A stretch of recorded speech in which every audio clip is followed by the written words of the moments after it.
nossa próxima aula. A gente encerrou a nossa aula falando então dos grupos de maturidade relativa, né?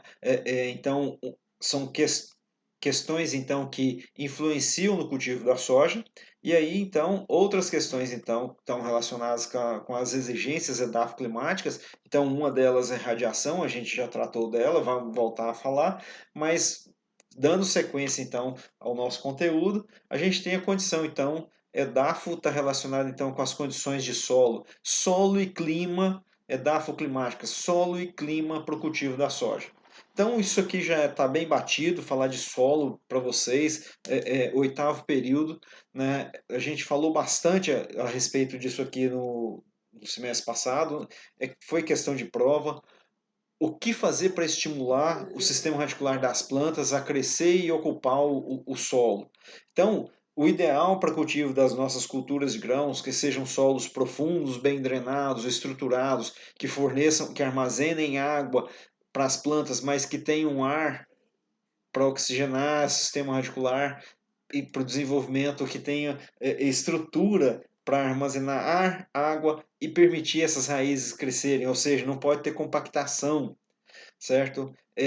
O ideal é que a gente trabalhe com o sistema de plantio direto, mas há necessidade de avaliação técnica, e aí vocês são profissionais para avaliar a necessidade ou não de preparo do solo.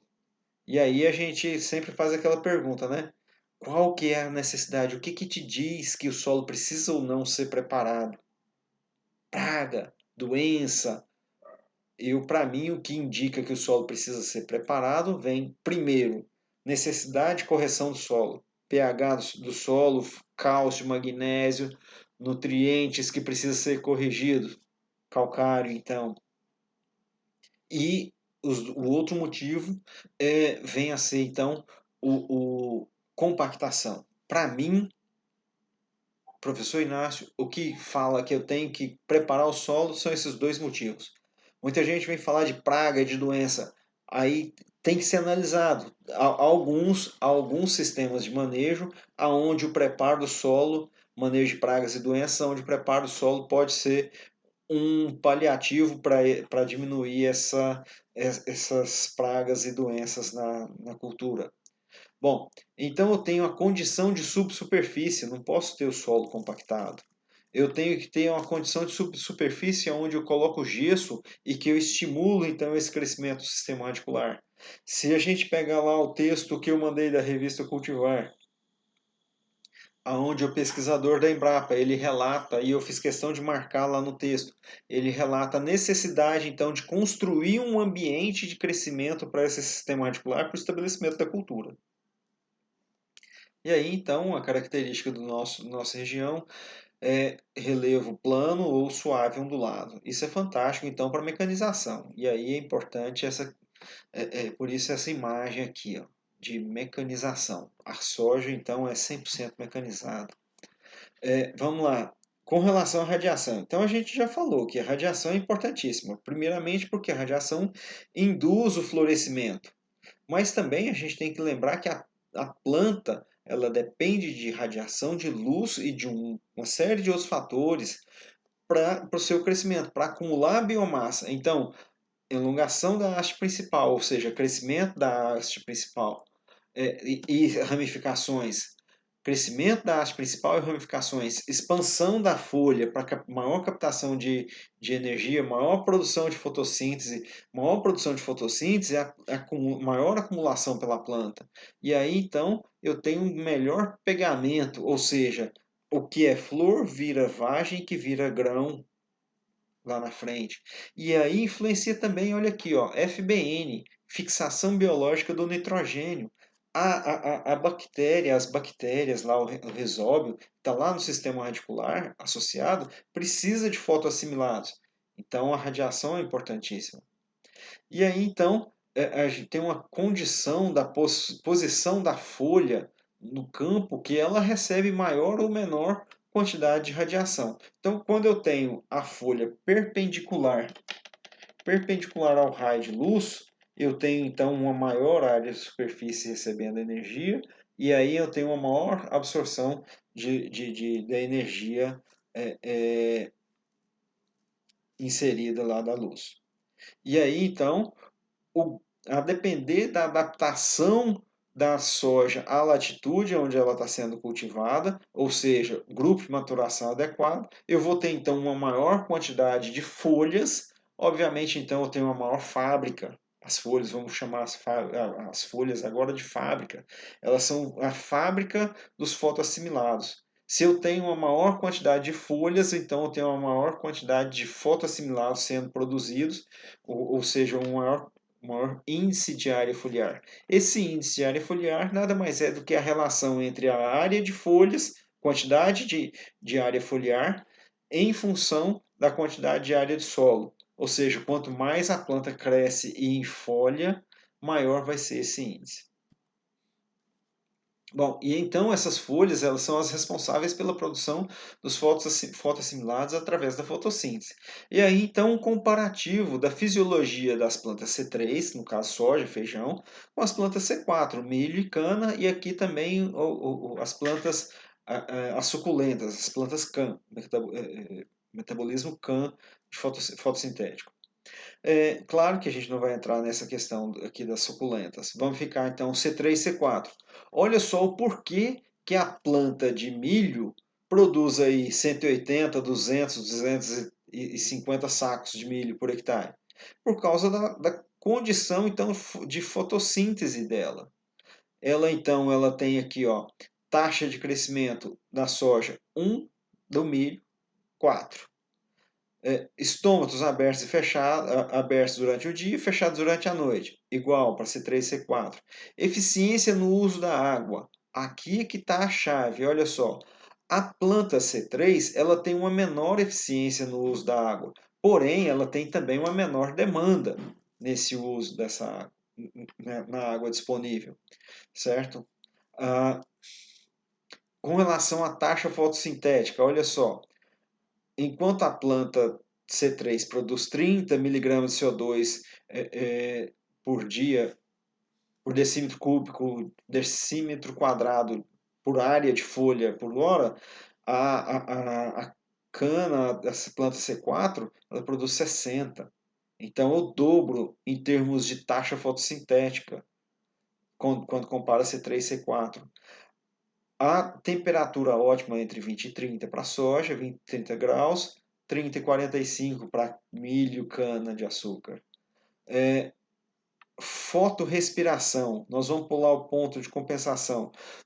Fotorrespiração, olha só, nas plantas C3 a fotorrespiração é alta. Nas plantas C4 ela é baixa. Por que, que ela é baixa? Está aqui no item de baixo, por causa da PEP carboxilase. Quando tem fotorrespiração, o que, que acontece? O que foi produzido de fotoassimilado através da reação com oxigênio é queimado. Quando é queimado, libera CO2. Aí o rubisco faz uma etapa da fotossíntese, produz fotoassimilado. Quando tem alguma condição de estresse, para rubisco, temperatura muito alta aqui, próximo de 40 graus, a rubisco diminui a sua produção, tem respiração celular, porém o CO2 liberado é capturado pela PEP carboxilase e a gente tem uma diminuição pelas células aqui do feixe da bainha do feixe vascular. Então, dessa forma, a planta C4 ela tem uma taxa de acumulação maior porque ela tem uma taxa fotossintética muito maior. Certo? E aí, então, o que, que acontece? Esse ponto de compensação do CO2 para C4 ele é baixíssimo.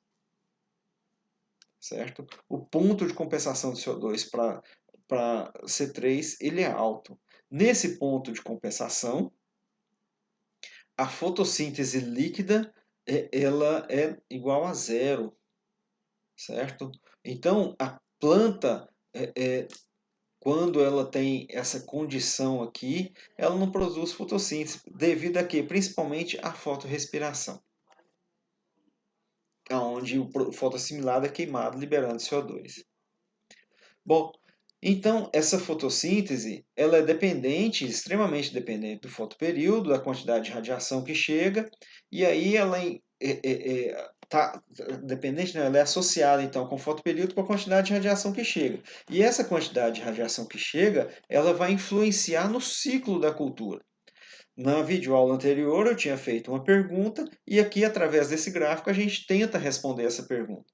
E aqui está um exemplo. Uma soja cultivada na latitude de 30 graus aqui, ó, olha o que acontece. A gente tem aqui a curva da luminosidade, certo? Então a gente nessa curva da luminosidade a gente tem aqui, ó, começou a primavera, certo? Aqui a gente tem o ápice, o verão, diminui aqui o outono, certo? Então aqui a gente tem primavera, verão, início do outono.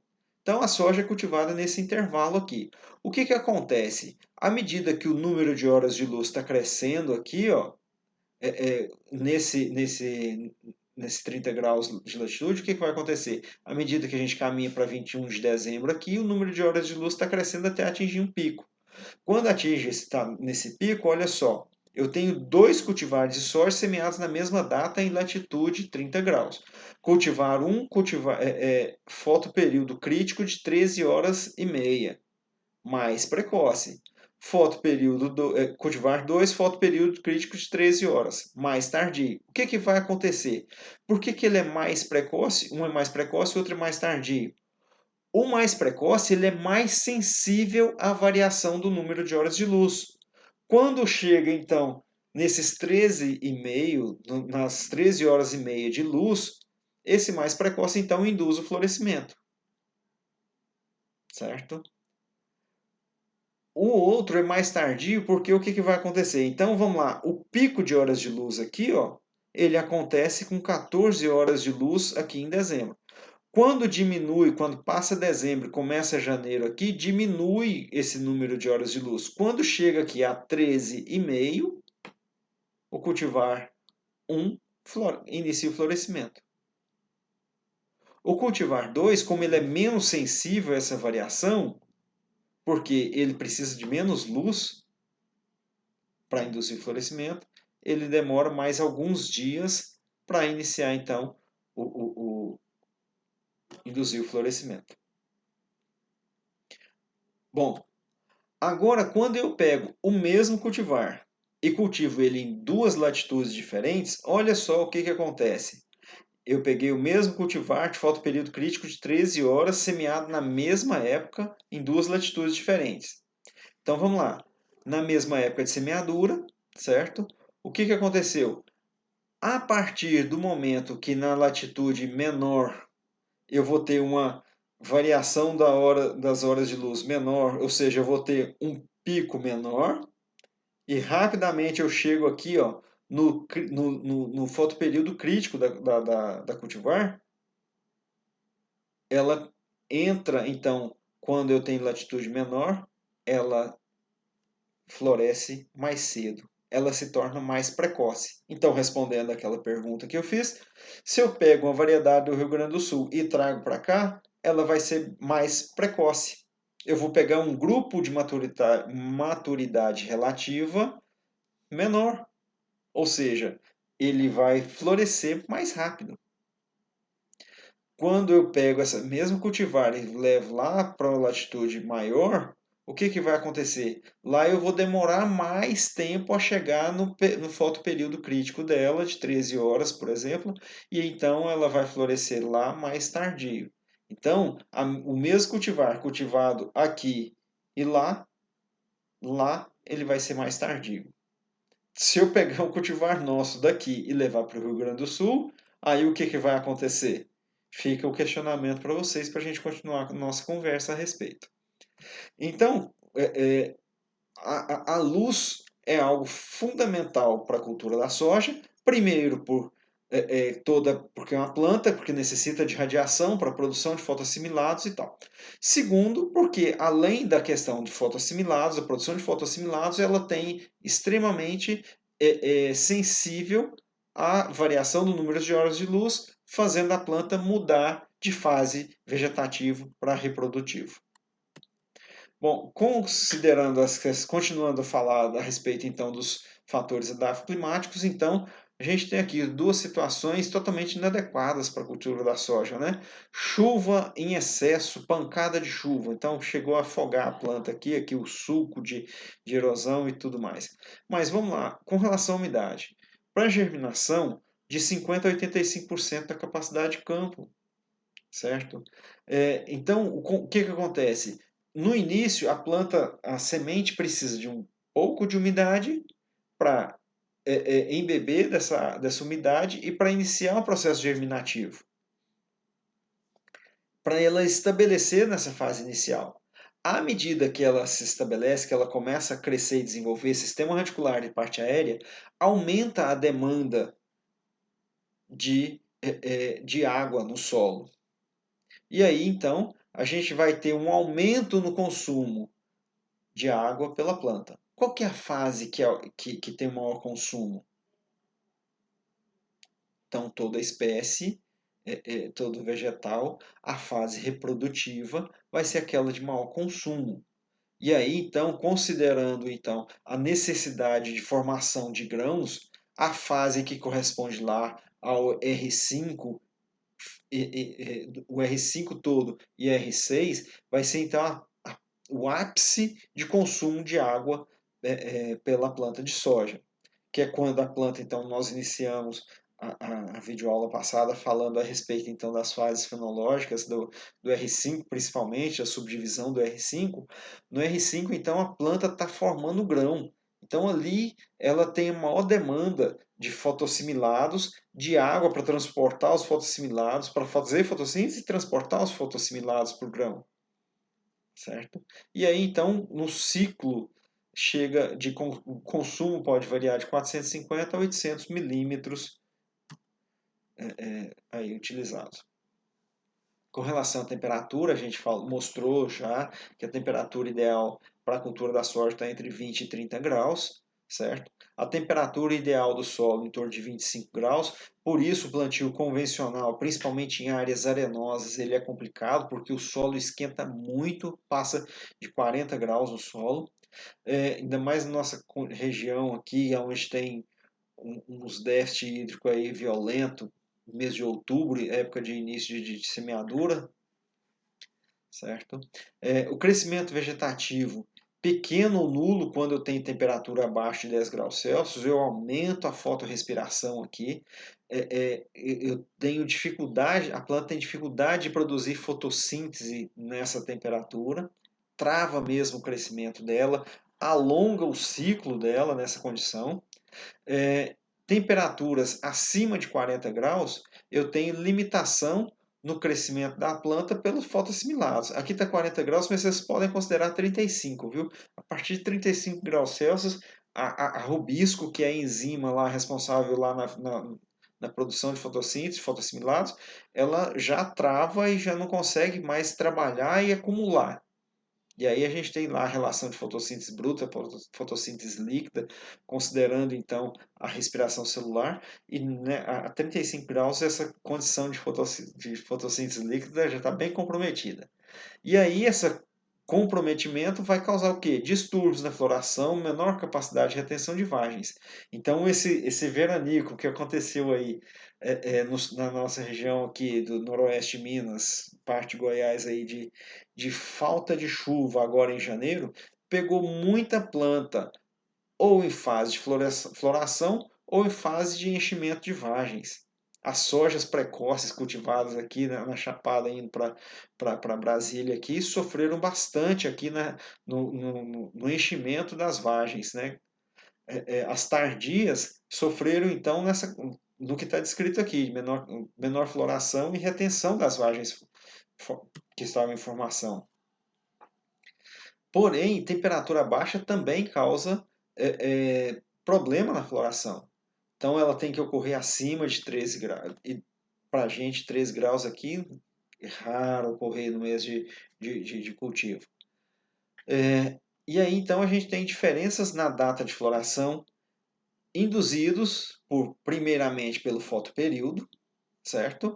Mas também temperaturas, se as temperaturas forem baixas, a planta alonga o ciclo, a planta não consegue se desenvolver. E também com relação ao déficit hídrico, o déficit hídrico e a temperatura baixa também vão alongar o ciclo da cultura, certo? O déficit hídrico, vamos lá. Déficit hídrico associado à temperatura baixa alonga o ciclo. Déficit hídrico associado à temperatura alta, ele encurta o ciclo da planta, ele leva então a menor produtividade, menor acumulação, a planta encerra o ciclo dela rapidinho. Temperaturas baixas provoca atraso na colheita porque vai provocar alongamento do ciclo. Altas temperaturas, você tem aumento da relação de oxigênio e CO2, ou seja, você tem muito oxigênio, você tem fotorrespiração dos carboidratos acumulados na fotossíntese. Então, temperatura e fotoperíodo são fundamentais para o cultivo da soja. Temperatura mais baixa causa aumento do ciclo, aumento para que ocorra o florescimento, do tempo para que ocorra o florescimento. A indução de temperatura ótima está aqui entre 20 e 30 graus Celsius. Acima de 30 graus Celsius eu vou ter poucos primórdios florais formados. 27 aqui ainda tá bom demais.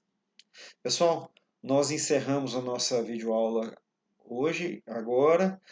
Aqui tem só mais um slide aqui falando a respeito das principais temperaturas, condições ótimas para o crescimento, aí, frutificação, indução floral, absorção de nutrientes e tal. Nós encerramos nossa videoaula aqui, desejando a todos um bom estudo. Forte abraço a todos. Olá, meus prezados alunos do curso de Tecnologia em Produção de Grãos e curso de Agronomia. Então agora nós começamos nossa sexta videoaula e nós vamos falar um pouquinho sobre o preparo do solo e plantio. Então na última videoaula nós falávamos sobre a exigência da climática e falamos um pouco a respeito de solo, sobre a questão que já envolvia então uma parte da questão do preparo do solo. O que vem a ser o preparo do solo? Então, o preparo do solo é preparar o leito de semeadura das sementes, certo? Então, nós temos o sistema então de plantio convencional, onde o solo é arado, gradeado, e o sistema de plantio direto, onde o preparo do solo consiste em dessecação da área, certo? Eliminar as plantas invasoras da área, para assim diminuir a concorrência com a cultura da soja. Bom, alguns fatores estão relacionados ao sucesso do empreendimento da cultura. Então, um primeiro deles que a gente tem que destacar está relacionado então com o solo preparado, com o preparo do solo, está relacionado com a conservação do solo. E aí, então, a gente tem, nesse sentido, algo que a gente comentou em vídeo aula anterior, de o que me faz querer preparar o solo. O que me obriga a preparar o solo. E aí, para mim, eu destaquei duas coisas. Necessidade de correção da acidez do solo, utilização de doses elevadas de calcário. Se for doses baixas de calcário, ainda dá para fazer na superfície, mas aí a gente tem que conversar melhor a respeito de como fazer esse calcário na superfície.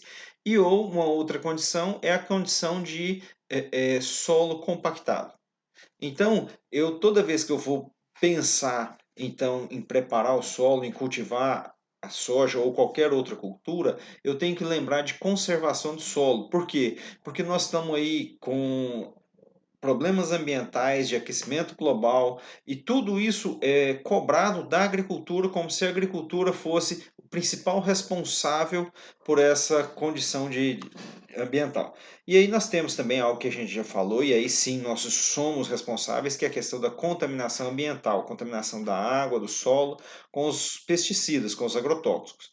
Então nós temos que pensar em conservação para pensar em sustentabilidade. Bom, então nós temos que observar o solo, e aí não só como um meio produtivo, mas como um ambiente de produção. Algo que a gente começou a conversar lá na cultura da cana-de-açúcar, para quem fez a disciplina de Grandes Culturas 1 o semestre passado. E aí então a gente tem que olhar como um ambiente de produção. Nesse ambiente de produção, eu tenho que avaliar a melhor cultivar e para aquele solo, para aquela região. E aí trabalhar de forma a ter, então, olha só, uma semeadura bem regulada. Eu tenho que essa semeadora, além dela ser bem regulada, eu tenho uma velocidade de plantio, de trabalho dessa semeadora. Não adianta eu querer acelerar o plantio e causar má distribuição das sementes, causar dano nas sementes quando ela em contato com o solo, com os micro-organismos do solo, ela morre ou vem uma planta já contaminada, já doente. Então, a qualidade da semente, obviamente, então, influencia nisso também. A semente, então, eu tenho que comprar essa semente, buscar semente de fontes idôneas. Ela tem que ter qualidade fisiológica e sanitária. Isso a gente já falou. Ela tem que ter uma genética para alta produtividade. Não adianta eu ficar buscando semente, comprando semente para baixa produtividade. Ou melhor dizendo, a semente ela deve ser um pacote tecnológico que a gente que o agricultor adquire e que ela deve então corresponder ao investimento do agricultor. Então vamos lá, não adianta eu comprar uma semente de alta tecnologia, de alta capacidade produtiva para o agricultor que não investe, que não tem o solo corrigido, devidamente adubado, o solo de primeiros anos de cultivo. Então eu tenho que ter para essa condição, eu tenho que ter variedades, cultivares mais rústicos, certo? Então que corresponda uma variedade que se adapte, que corresponda à época de plantio, à região de cultivo e ao ambiente de produção. Então, que envolve tudo isso que que a gente tem que lembrar sempre do solo que a gente tem. E aí a gente tem que ter sempre em mente que em algum momento eu posso ter que preparar o solo. Eu posso ter que colocar calcário, que descompactar, mas que eu devo ter na cabeça a formação de um sistema de plantio direto, a construção de um sistema de plantio direto, onde ele se baseia nessas premissas de perturbação mínima do solo, ou seja, eu só vou preparar o solo no sulco de plantio. Tá aqui, ó, palhada na superfície, planta cobertura vegetal morta e o sulco de plantio aqui eu tenho essa perturbação mínima. Então eu tenho uma cobertura permanente do solo. Eu sempre que eu tiro uma cultura, eu tento implantar outra cultura, nem que seja para ela simplesmente para ela crescer, vegetar e cobrir o solo. Eu evito deixar a planta daninha cobrir o solo, porque essa planta daninha vai sementear e vai contribuir para o banco de sementes do solo e vai armazenar praga, vai armazenar doenças. E aí então eu busco então uma cultura de cobertura. E aí eu promovo também a rotação de culturas. E a gente tem que lembrar da diferença entre sucessão de culturas e rotação de culturas. Quando eu faço todo ano, planto na primeira safra soja, na segunda safra milho, no ano seguinte eu venho de novo, soja, milho, isso não é rotação de culturas, isso é sucessão de culturas. Então, se o plantio direto baseado nesses três pés, se a gente pensar então num tripé aqui, ó, dois pés sozinhos não param de pé. Se eu tirar então a rotação de culturas, o sistema de plantio direto já não é mais, já não é sistema de plantio direto. É um outro sistema de cultivo mínimo que não é o plantio direto na sua essência, na sua origem, na sua definição, tá? Que é melhor esse sistema de rotação, de sucessão de culturas, do que eu só colocar soja, soja, soja, soja e não alternar pelo menos com milho. E quando eu faço isso utilizando num ano soja na primeira safra, milho na segunda safra. Depois, ao invés de entrar com soja, eu entro com feijão. Feijão na primeira safra, milho na segunda safra. Mudou muito pouco, porque as pragas e doenças do milho e feijão, do soja e do feijão, são praticamente as mesmas. A gente vai ver isso. E não vai ter uma grande alteração em termos de sistema radicular para colonizar o solo. Então eu tenho que estar pensando em alternativas, e essas alternativas estão bem escassas, de alternativas de rotação de culturas. Hoje a gente tem apenas essas três culturas como de viabilidade econômica de plantio na nossa região, na safra de verão e de safrinha, certo? Sendo que o feijão nem não é muito recomendável plantar o feijão na safrinha por causa da condição de clima favorável a algumas pragas, principalmente a mosca branca. E aí, então, a gente já falou, então, o preparo do solo, então tem como objetivo o leito para distribuição das sementes, certo? E aí eu tenho que pensar nesse preparo do solo de forma a montar todo um sistema de conservação do solo e da água. Ou seja, eu tenho aqui então as curvas de nível e logo seguindo as curvas de nível eu tenho os terraços, que são as estruturas físicas para conter a água que, ao cair no solo, não infiltra. A água que não infiltra vai formar enxurrada. E aí, então, os terraços, eles são estruturas físicas para favorecer, então, essa infiltração da água no solo. E aí, eu tenho que trabalhar esse preparo do solo e essa construção desses terraços para melhoria e ter uma máxima eficiência operacional. O que é isso? Hoje a gente está mostrando aqui nas imagens terrenos, áreas de cultivo que tem uma certa declividade. Como que eu sei que tem essa declividade? Por causa da distância entre os terraços. Terraços próximos significa declividade mais alta, terraços longe significa declividade menor, solos mais planos.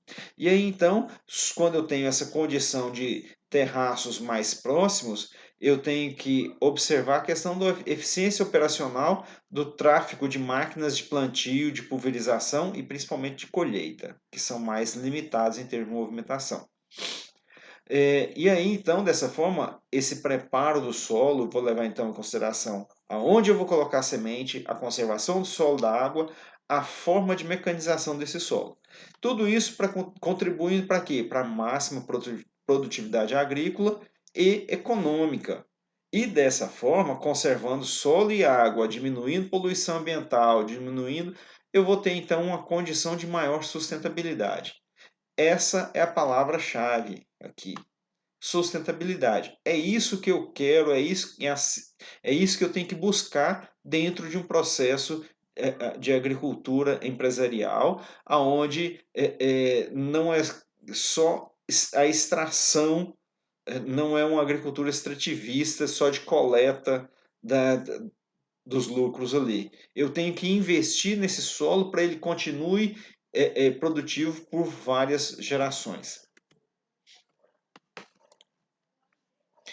E aí, então, o preparo é relativamente fácil, onde eu tenho o sistema de plantio direto consolidado, onde eu vou trabalhar, então, de forma a buscar máquinas, então, com uma pressão no solo menor, ou seja, com rodados maiores, para diminuir o peso por área, certo? Então, pressão é peso da máquina pela área do pneu do trator em contato com o solo, peso do implemento pela área de contato com o solo, de forma a simplesmente vir aqui e dessecar a área, dessecar a cultura anterior, dessecar as plantas daninhas e entrar então semeando.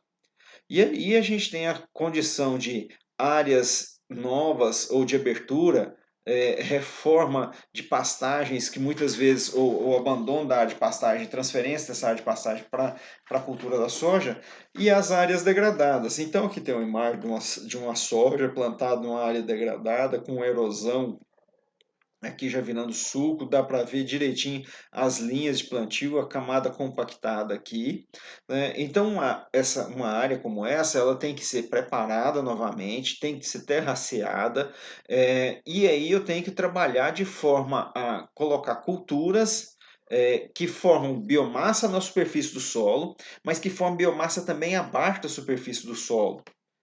Por exemplo, eu gosto muito de braquiária. Por quê? Porque ela forma uma quantidade de biomassa espalhada na superfície e o sistema radicular dela, a gente vai ver fotos mais à frente, cresce em profundidade, promove a descompactação do solo e, ao mesmo tempo, promove a retenção de umidade, permite a entrada de fertilizantes arrastados pela água em profundidades maiores. Então, eu tenho que trabalhar de forma a se eu não tenho um sistema de plantio direto consolidado, eu tenho que trabalhar de forma a consolidar esse sistema de plantio direto. Na abertura, colocando calcário, gesso agrícola, até fosfato se for necessário. E vou construir, trabalhar para a construção da fertilidade do solo e trabalhar de forma a tentar atender aquelas premissas do plantio direto, com rotação de cultura, revolvimento mínimo e manutenção do solo sempre coberto. E aí, então, eu tenho a construção de um modelo, um novo modelo de exploração econômica, onde eu tenho a sistematização da área. O que vem a ser essa sistematização? É exatamente vir nessa área degradada aqui, preparar, descompactar, calcarear, construir todo o sistema de terraços, certo? Nesse processo, eu estou reconstruindo a fertilidade do solo. Estou construindo ou reconstruindo a fertilidade do solo.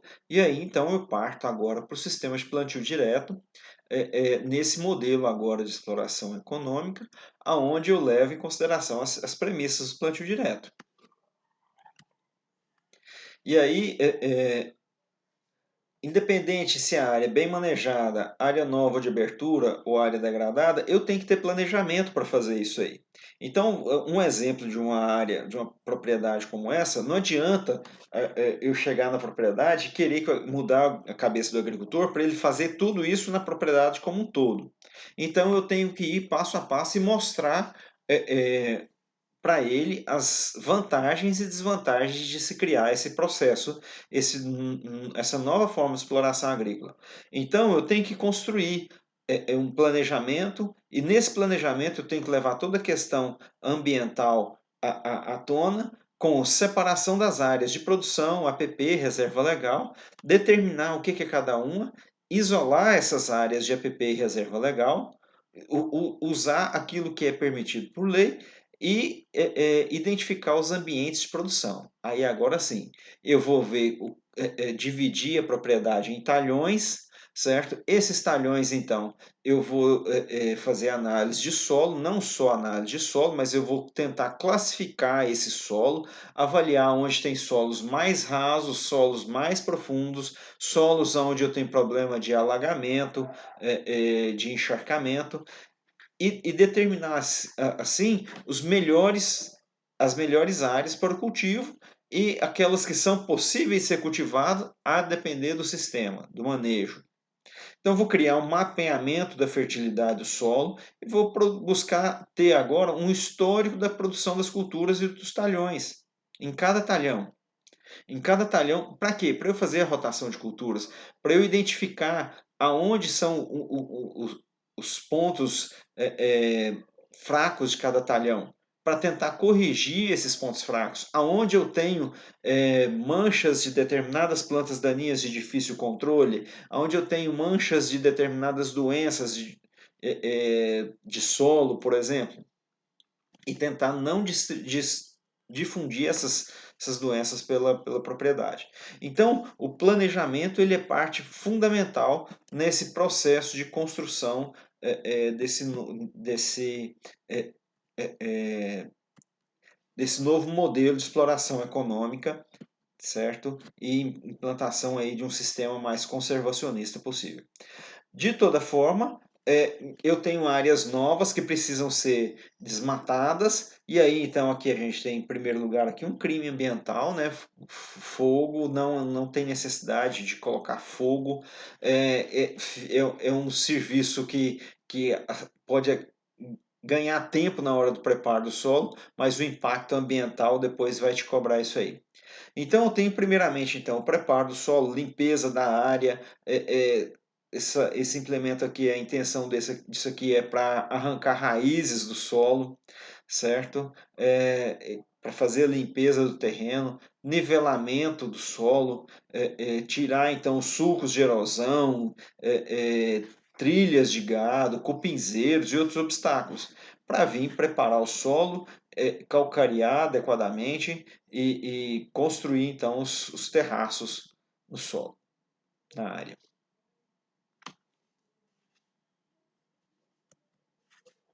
e chegar numa situação como essa aqui, ó, uma área de plantio direto já instalada, aonde eu tenho então os terraços e como eu tenho uma área com declividade considerável aqui, eu tenho os terraços vegetados. Esses terraços vegetados então são para garantir uma melhoria então na segurança e na eficiência desses terraços, para a água não vir rompendo então os terraços. E sempre que for construir terraço, você pode marcar as curvas de nível do sentido que você quiser, do ponto mais baixo para o alto. Mas quando for construir os terraços, os primeiros terraços a serem construídos são os do alto. Se você constrói terraço embaixo e der uma chuva, a água não tem terraço lá em cima, a água vem e rompe os terraços de baixo. Então você constrói os terraços do alto primeiro, e se der chuva nesse intervalo onde, na construção dos terraços, não vai vir arrebentando tudo. Então, o terraceamento, mesmo em áreas sob plantio direto, eu diminuo então esse escoamento superficial. Porque o que acontece no sistema de plantio direto? Uma diferença entre o direto e o convencional.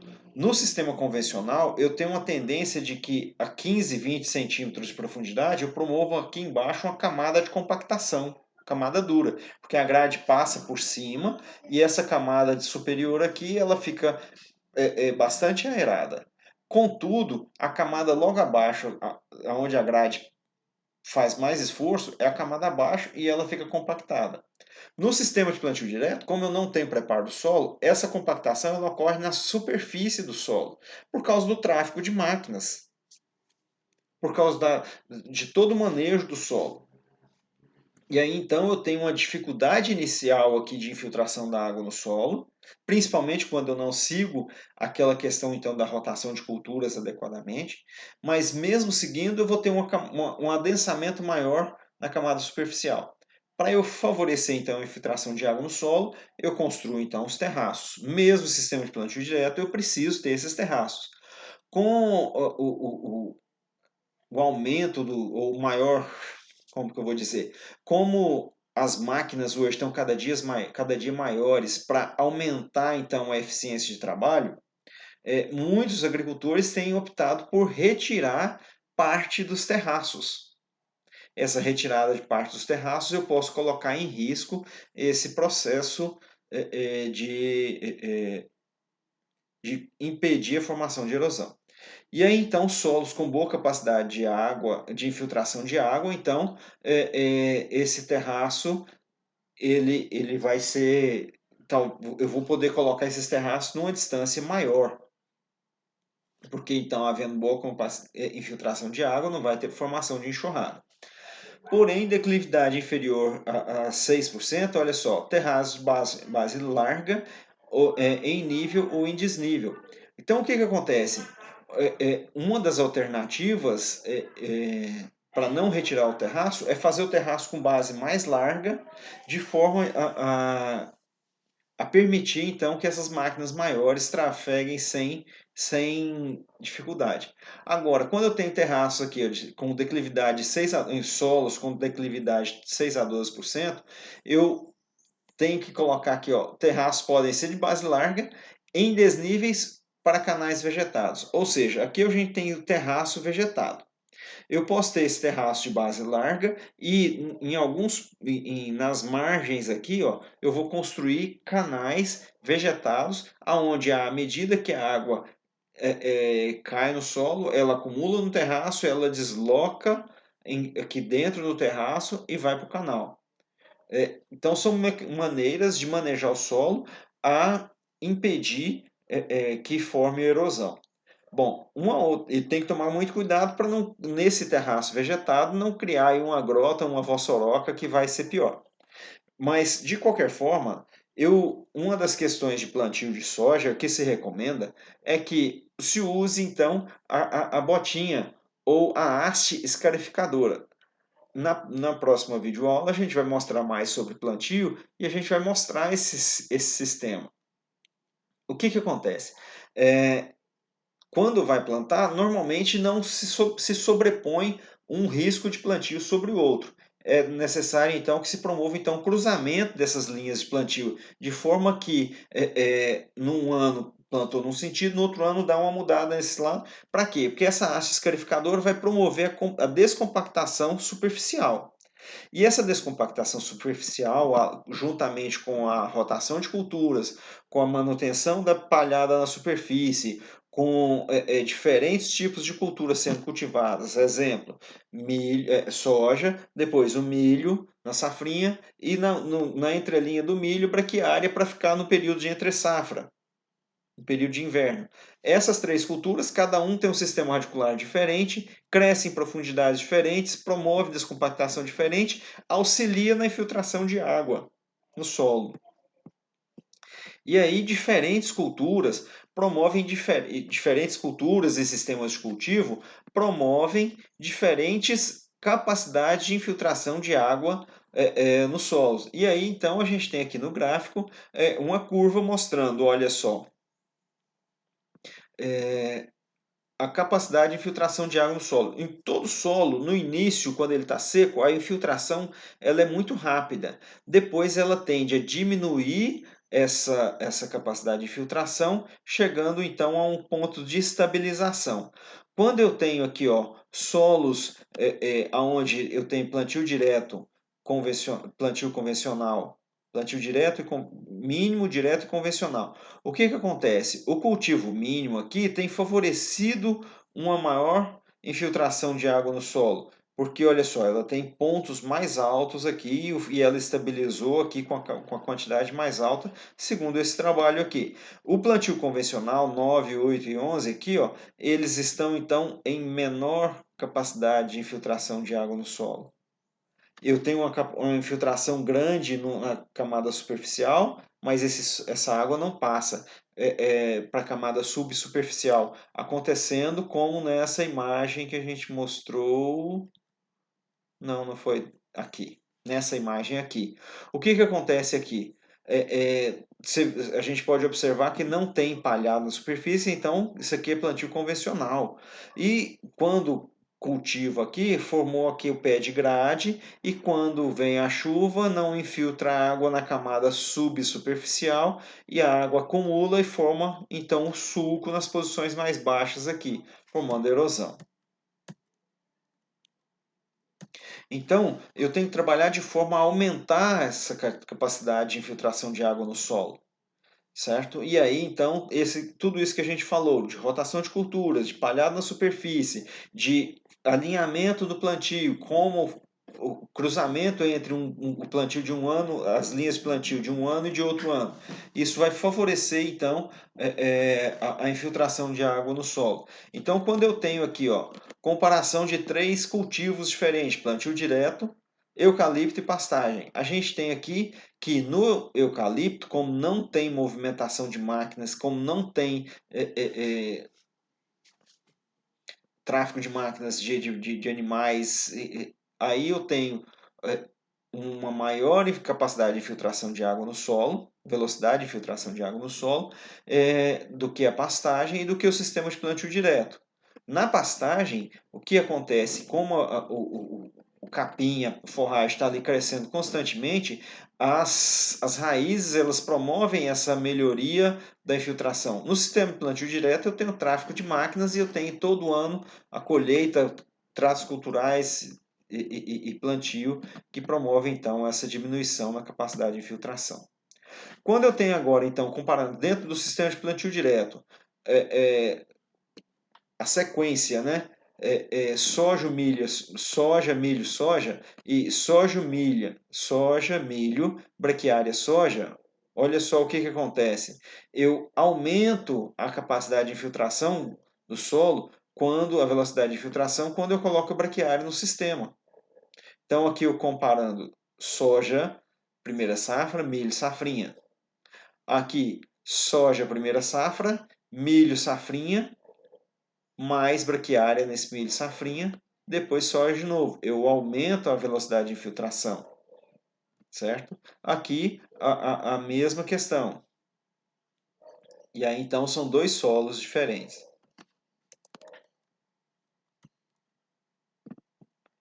Então aqui mais uma vez tratando o mesmo assunto, quando eu coloco então a braquiária, agora solo textura argilosa, solo textura média. Então o que acontece? Quando eu tenho solo textura argilosa, ele tem uma velocidade de infiltração menor, solo textura média tem uma velocidade de infiltração maior, comparando aqui.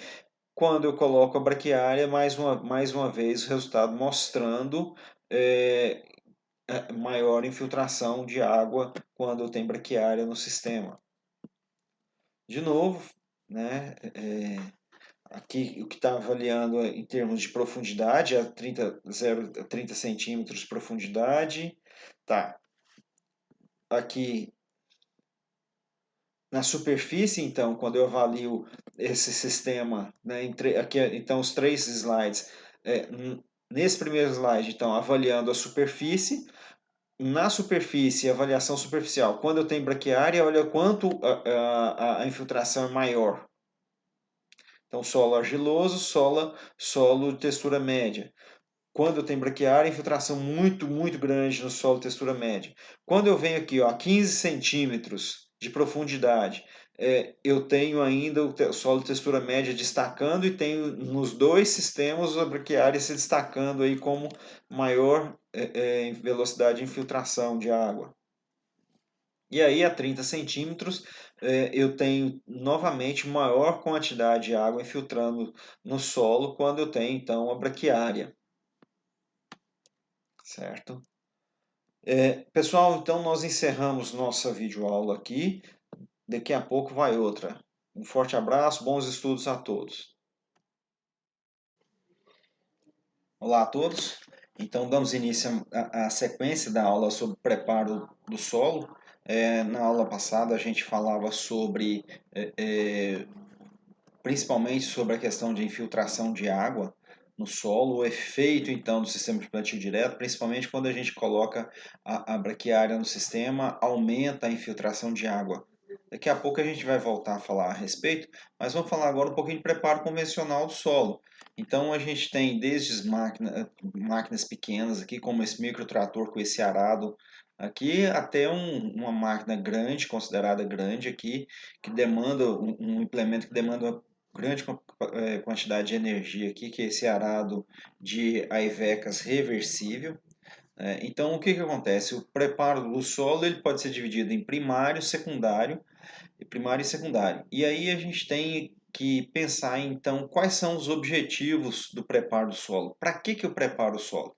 Então vocês já estão aí no 8º período de agronomia, 5º período de tecnologia em produção de grãos, vocês já ouviram falar que esse revolvimento do solo ele foi desenvolvido como uma estratégia para diminuir, na realidade aumentar a temperatura do solo, quebrar o gelo, quebrar o gelo, expor esse gelo à radiação para derreter esse gelo. Ou seja, preparo do solo foi desenvolvido em países de clima frio e aonde a água congela dentro do solo. Para antecipar o plantio, eles preparavam o solo, expondo o solo à radiação solar. E aí, então, hoje, para a gente aqui no Brasil, país de clima tropical, na nossa região aqui do Cerrado, com predominância de solos, de latossolos, qual que é o objetivo de se preparar o solo? Então, no nosso próximo encontro, eu espero que a gente possa discutir e eu quero ouvir isso de vocês com relação ao qual o objetivo de preparar o solo, ou quais os objetivos de preparar o solo. Então, a gente tem aqui o uso de arado e grade aradora. Tem diferença? Claro que tem. É muito diferente. Aqui a gente tem um arado de disco, de aivecas. O arado de aivecas ele consegue pegar a leiva de terra que eles chamam, né? A camada superficial do solo e dar o tombo completo. O arado de disco ele já não consegue fazer isso, ele já vira parcialmente o solo. Existem existem situações onde esse revirar o solo usando o arado de aivecas é interessante. Mas então o arado de disco normalmente ele vai a profundidades maiores, né? que é a grade geradora, certo? Agora, tudo isso depende de regulagem, depende de potência de máquinas, depende do tamanho das máquinas sendo utilizadas. Se eu for considerar lá o arado de discos desse microtrator aqui, com certeza a profundidade de trabalho dele é muito diferente de um arado de Aivecas desse, ou pode até ser mais superficial do que uma grade aradora como essa desse trator aqui. Uma máquina mais potente pode arrastar uma grade geradora com discos de tamanho maior, né, e atingir maiores profundidades. E aí a gente tem a questão de quando preparar o solo, qual a umidade para definir o momento do preparo do solo. O que eu tenho que olhar? Quando o solo está seco, ele é duro. Então, olha essa situação aqui, ó. Eu tenho um trator aqui, um CBT velho. Nessa época ainda estava novo, voltando aqui a foto antiga. Eu tenho um CBT arrastando uma grade aqui. Olha o tamanho dos torrões que estão aqui. Então, foi preparado o solo num momento inadequado. Esse CBT vai atravessar de um lado para o outro aí e não vai conseguir quebrar esses torrões aí com facilidade, não. Quando o solo está úmido, eu tenho uma condição de pegajosidade. Então, o que vai acontecer nessa situação de pegajosidade?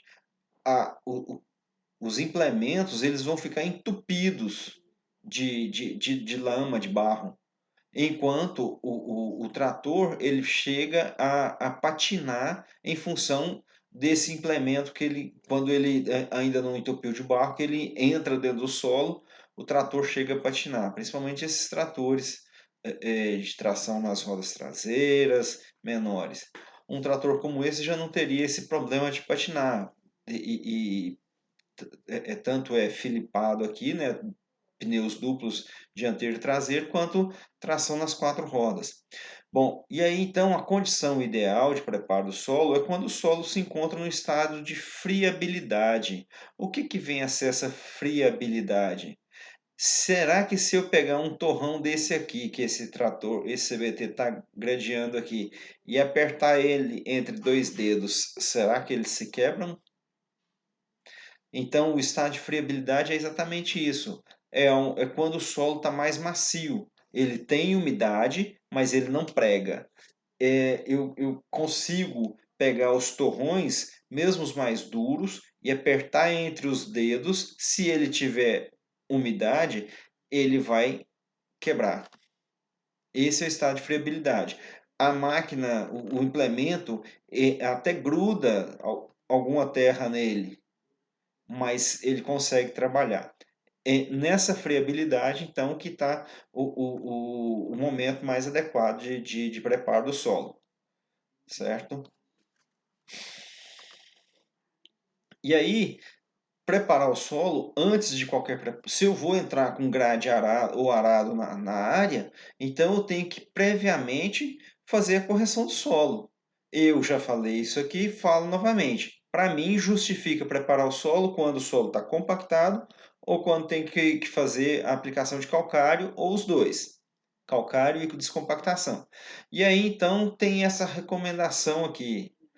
Essa recomendação, claro que depende muito da dose. Doses muito altas eu posso dividir, fracionar essas doses em dois, certo? Depende também da infraestrutura. Se a propriedade tem lá um trator grande com uma grade com muitas polegadas de diâmetro, né, discos com discos grandes, o que acontece? Eu pulo essa etapa de arado de discos aqui, mas eu sigo então com grade meia dose de calcário, é, é, jogo o calcário na superfície, aqui está invertido, jogo o calcário na superfície, entro com a gradeadora, depois jogo a outra dose de calcário e depois novamente uma gradeadora incorporando esse calcário e misturando esse calcário. Se a dose for muito alta, 4, 5 toneladas de calcário por hectare, é interessante fazer esse fracionamento. Quando doses mais baixas, até 3 toneladas, eu faço isso tudo de uma vez só e venho então com essas duas gradagens. Quando eu vou fazer de uma vez só, é interessante ter uma primeira gradagem, joga o calcário e vem com a segunda gradagem para incorporar esse calcário. Porque depois eu ainda venho com a grade niveladora. E aí esse calcário ele é melhor incorporado ainda com essa grade niveladora ou mesmo com a grade intermediária. Depois que eu preparei o solo, que eu joguei o calcário e preparei o solo, eu venho então com a subsolagem. E essa subsolagem então é que vai quebrar as camadas mais compactadas. E aí, por que essa subsolagem é a última etapa do procedimento? Porque acredito que a maioria de vocês já viram que é utilizado então grade, trator com grade para fazer estrada. Quando vai preparar o leito de um asfalto, tem lá o rolo compactador, o cilindro compactador, mas tem também, toda hora passa com a grade com o arado. Porque o que essa grade, arado não, eu passo o trator com a grade. O que essa grade faz? Ela revolve então a camada superficial de 20 centímetros e essa camada subsuperficial aqui, em torno de 15, 20 centímetros, ela compacta. Então a grade ela é utilizada para compactar o solo, para construir o leito de construção de estradas, para preparar o leite de construção de estradas. E aí então, quando eu venho com grade, aqui, vamos lá, 2, 3 gradagens numa área de preparo dessa aqui, o que vai acontecer? Eu vou trabalhar com o solo com uma certa quantidade de umidade, friável. Mas então, nessa camada superficial acima de 0 a 20 centímetros aqui, 0 a 15, 0 a 20 centímetros, o implemento vai revolver o solo. Abaixo de 20 centímetros vai formar então o chamado pé de grade. Esse pé de grade a gente mostrou numa imagem anterior, onde havia erosão na área. Tá aqui, ó. Então eu tenho aqui, ó, as cicatrizes da passagem da semeadora, né, riscando o pé de grade nessa imagem aqui. Então esses riscos que a gente tem aqui são as linhas de plantio, certo? Essas linhas de plantio, então, estão riscando o pé de grade que está logo abaixo da camada de gradiação. Então, quando eu venho então com o subsolador, eu venho exatamente quebrando esse pé de grade aí, certo? Favorecendo então a descompactação do solo em subsuperfície. Bom, e aí então, esse seria então o preparo convencional. O plantio direto a gente falou lá a respeito, é simplesmente a dessecação da área. No preparo, no cultivo mínimo, eu tenho a utilização desse arado aqui, chamado arado escarificador. Como se caracteriza esse implemento? O que a gente vê nessa parte traseira do implemento aqui, nada mais é do que um sistema de rolo-faca. À medida que ele rola, ele vai quebrando então os torrões que se formam na superfície. E na frente, que não está mostrando aqui na imagem, é como esse subsolador aqui, ó. São hastes que vão dentro do solo, arranhando o solo numa camada aí de 15 centímetros. O subsolador chega a trabalhar aqui a 80 centímetros de profundidade. No caso do escarificador aqui, ele vai trabalhar a 15 centímetros, vai quebrar a camada superficial. Então, se vocês lembrarem que eu falei do sistema de plantio direto, ele promove o adensamento superficial. A gente vai repetir isso várias vezes. Promove o adensamento superficial, ou seja, a compactação na superfície. Então, nos primeiros 10 centímetros, 5, 10 centímetros, o solo é mais compacto. Dificulta a entrada de água no solo. E aí, então, em algumas situações, eu vou entrar com esse cultivo mínimo, incorporando, eu vou incorporar a palhada, nesse sistema de preparo aqui, a palhada superficial, e olha a situação que fica aí, a quantidade de torrões, o tamanho dos torrões. E aí então tem a questão de não desagrega o solo, permanece a agregação do solo, a palhada, parte da palhada é incorporada, parte permanece na superfície, reduz as camadas compactadas na superfície, aumenta a infiltração de água, porque aí eu quebrei essa camada superficial compactada, Diminui o risco de erosão se eu não incorporar toda a palhada. Se eu fizer isso numa época que o solo tem uma friabilidade, e aí ou seja, na ocorrência das primeiras chuvas e logo na sequência eu faço o plantio. É rápido e de fácil regulagem. E aí, então, com relação à umidade, eu já acabei de responder aqui, tem que ser com uma condição, então, de friabilidade do solo. Porque o solo, se o solo estiver seco, os rolo-facas não vão conseguir quebrar os torrões que vão levantar aqui, porque vai passar, então, a haste perfurando o solo. Se quando ele passar essa haste, vai levantar torrão. Esses torrões não serão quebrados devidamente por esse rolo faca. Então eu tenho que ter no solo uma condição de umidade chamada de friabilidade, certo? Não pode ser solo seco. Ah, professor, mas o que que vem a ser então o solo seco? Então, quando eu tenho solo acima de 50% da capacidade de campo, a gente viu lá que é suficiente para germinação de semente, de 50% a 80% da capacidade de campo. Então, quando eu tenho solo abaixo de 50%, entre 30% a 50% da capacidade de campo, eu tenho então solo nessa fase aí de friabilidade. Quando passa de 80%, eu já começo a ter a pegajosidade. E aí, então, o sistema de plantio direto, a gente já falou da compactação superficial, a gente já falou lá das premissas do sistema de plantio direto, né? Vocês devem se lembrar dessas premissas. Eu tenho um aumento da densidade superficial, tenho diminuição da infiltração na superfície, eu tenho aqui no Cerrado, na nossa região noroeste, que eu tenho dificuldade de formação de palhada para formar a cobertura do solo, porque eu tenho dificuldade de fazer plantio de verão e plantio de safrinha. Então, quando eu planto soja, a soja tem uma relação CN muito baixa, ela rapidamente, essa palhada se decompõe. Quando eu consigo plantar o milho, quando tem plantio de milho, a palhada de gramínea tem uma relação CN alta, demora, e aí eu formo palhada. Mas na sucessão da soja, não tem palhada. Ou uma palhada que dura muito pouco tempo. E aí, então, eu tenho que, nessa situação de plantio direto, eu tenho essa palhada aqui como obstáculo que deve ser cortada. E aí, essa palhada, então, ela afeta a distribuição e a cobertura das sementes. Se a semente não tiver em contato direto com o solo, lá dentro do solo, ela não vai ter contato com a água, não vai ter absorção de água e vai morrer por desidratação, certo? Eu tenho também uma questão dessa imobilização do nitrogênio. O que que vem a ser isso? Essa palhada, então, que está na superfície aqui, os micro-organismos vão querer decompor essa palhada. E aí, então, eles vão pegar o nitrogênio que está disponível no solo e vão então usar desse nitrogênio para atacar o carbono que está nessa palhada para promover a decomposição. E aí esse nitrogênio vai ficar imobilizado. Plantas de milho no sistema de plantio direto, eu tenho que ter atenção com essa imobilização.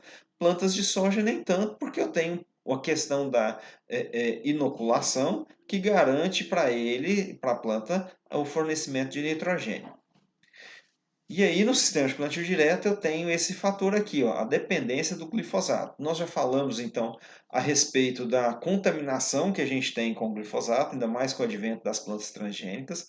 É sabido de todos a questão das plantas resistentes ao herbicida glifosato. E temos também a questão dessa dependência econômica. Porque aí, apesar de ter várias empresas produzindo, fica na dependência quase que exclusiva desse glifosato para o controle das plantas daninhas. E aí, então, a gente tem que estar atento a essas questões. Só ajustando aqui. Então, as vantagens do sistema de plantio direto. Então, o resíduo na superfície provoca menor oscilação de temperatura. Então, a temperatura no solo, quando tem palhada, ela varia menos, ela fica mais estável nos dias quentes, em torno de 30 e poucos graus. Nos dias frios, vai permanecer mais frio também. Essa temperatura no sistema de plantio convencional, ela chega a 40, 50, 60 graus, um dia bem quente aí, né?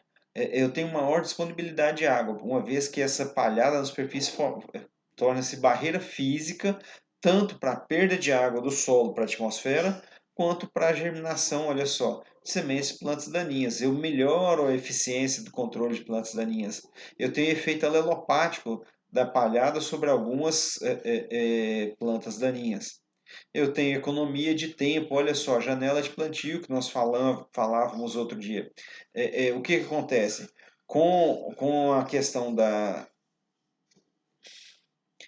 do atraso do período chuvoso, com a questão do ciclo da soja, o agricultor ele tem que dividir, então, a área dele em 2, 3 ciclos diferentes, precoce, médio e tardio, para até para atender essa questão da janela de plantio, porque eu tenho a questão da luminosidade que afeta então esse ciclo. Então, se eu tenho um atraso na janela de plantio devido ao início do período chuvoso, quando eu tenho o sistema de plantio direto, que eu tenho mais água disponível, nas primeiras chuvas eu já consigo fazer logo o plantio. Então, ele afeta. O plantio direto tem relação direta, afeta diretamente a janela de plantio da soja. E aí, é claro, tem a proteção contra a erosão. Eu gosto muito, então, da braquiária no sistema de cultivo, no plantio direto, já falei isso, mostrei na videoaula anterior a economia de água, a infiltração, maior infiltração de água que no solo coberto com braquiária. Então, esse sistema aqui, onde entra a braquiária aqui no cultivo do milho, ele é importantíssimo para não só para a água, mas olha essa imagem aqui, ó.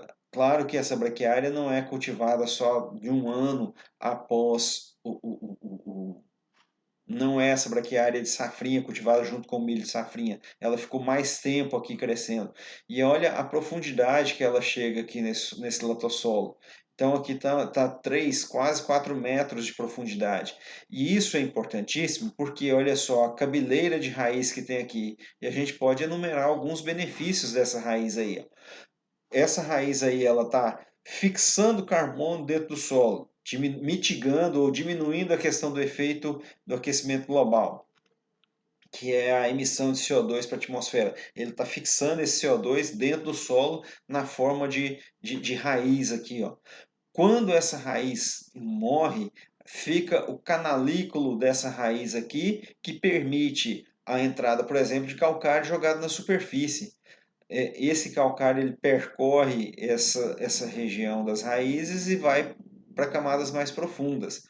Essa braquiária ela consegue fazer uma reciclagem fantástica de nutrientes, pega nutriente aqui embaixo, certo? Que foi lixiviado, está totalmente fora do alcance das raízes e traz esse nutriente para a camada superficial aqui. Ela traz nutriente em si para dentro do solo também.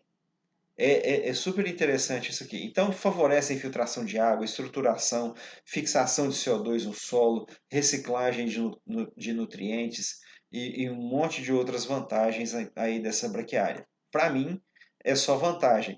E quando você tem uma massa vegetal na superfície aqui, você tem toda aquela questão do efeito sobre as plantas daninhas. E você tem apenas uma cultura, no caso a braquiária, sendo então essa responsável, então, sendo a única planta que você tem que controlar, preocupar com o controle dela para plantar a próxima safra. Então, falando em plantar a próxima safra, a gente fala então de época de semeadura da soja. O que determina a época de semeadura da soja? Principalmente, então, a condição ambiental. E a nossa principal condição ambiental é disponibilidade de água. Havendo disponibilidade de água, a partir de setembro, então, a gente pode plantar soja, porque o que vai acontecer? O número de horas de luz ele é crescente, então permite o plantio, principalmente das variedades precoces, que são mais sensíveis ao fotoperíodo. Então, quando o fotoperíodo é crescente, a planta estende mais o ciclo. Então, esses são os principais fatores. Para começar a plantar, a distribuição de chuvas. E aí, então, se eu tenho sistema de irrigação, aí eu entro com outras questões que determinam a época de semeadura, como vazio sanitário, condição de temperatura para a gente aqui no Cerrado não é problema, e o próprio fotoperíodo que a gente acabou de citar. Quando eu tenho, então, a gente não conversou a respeito disso, mas quando eu tenho, então, a soja cultivada em baixas latitudes, a gente tem agora uma questão de soma térmica influenciando, então, no completar o seu ciclo. Ou seja, já foi desenvolvido, selecionado plantas de soja que têm uma sensibilidade menor ao fotoperíodo, e aí essa sensibilidade menor quer dizer então que ela suporta ser plantado em regiões onde eu tenho 12 horas constante de luz.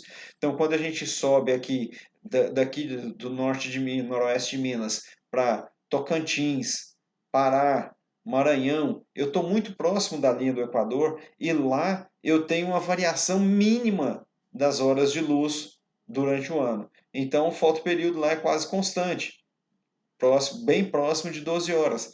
E aí, então, o que induz ao completar a soja, mudar de fase vegetativo para reprodutivo, começa então a entrar a questão da soma térmica, que induz então ao florescimento, leva a maturidade, e aí eu tenho então cultivares pouco sensíveis ao fotoperíodo. Então, nessas regiões então próximas à linha do Equador, regiões de baixa e baixíssima latitude, de pouca variação do fotoperíodo, eu tenho então a mesma questão de semeadura, sendo a disponibilidade de água, certo? Tanto é que nessas regiões próximas, havendo disponibilidade de água, eles cultivam soja o ano todo, certo? E aí tem toda uma questão que deve ser discutida com relação a pragas e doenças. Mas aí então o principal fator determinante é clima, temperatura, luz e água. Ou melhor dizendo, água, luz e temperatura. Para a gente, temperatura está fora, certo? Temperatura se encaixa mais lá nos estados do Rio Grande do Sul, Santa Catarina e Paraná. Às vezes Mato Grosso do Sul, por causa das frentes frias, que deixam o solo frio, atrasa todo o ciclo inicial da soja. Mas aí então, o clima é o fator primordial aqui. E aí então a gente tem as normais climatológicas. Já ouviram falar disso? Então, as normais climatológicas são valores médios calculados para o período relativamente longo e uniforme, compreendendo no mínimo 3 décadas consecutivas. Olha aqui, ó, 1961 a 1990. 30 anos de dados consecutivos, falando que aqui em Arinos, no mês de janeiro, olha aqui, ó, chove em torno de 300 milímetros. Eu queria ter vivido essa época, viu? 300 milímetros de chuva é bom demais. Não está chovendo isso, não. Ainda mais com o veranico que deu esse ano, hein? E aí, então, são padrões climatológicos normais, como média de dados climatológicos calculados para períodos consecutivos, 30 anos. E aí, então, essas normais climatológicas, por mais que elas não acertem a quantidade que vai chover, elas dão uma ideia de, por exemplo, de início do período chuvoso. Então, é comum aqui na região, não no aqui na sede do município de Arinos, mas quando a gente vai então para as chapadas aí, ao redor daqui de Arinos, Chapada Gaúcha, Buritis, ou mesmo aqui sentido Unaí, a gente tem a partir da segunda quinzena de outubro a época normal de início de semeadura. Então, essa semeadura ela varia de acordo com a região, certo? Normalmente no Brasil, a partir de setembro, a gente tem então a liberação tanto fitossanitária quanto climática para iniciar o plantio de soja. E aí deve ser que a gente deve tomar cuidado para atender as demandas da planta, de temperatura e precipitação, que a gente já falou. E também esse cuidado aqui, ó. É fantástico isso aqui, a soja ainda está madurando e chuva caindo. Ótimo.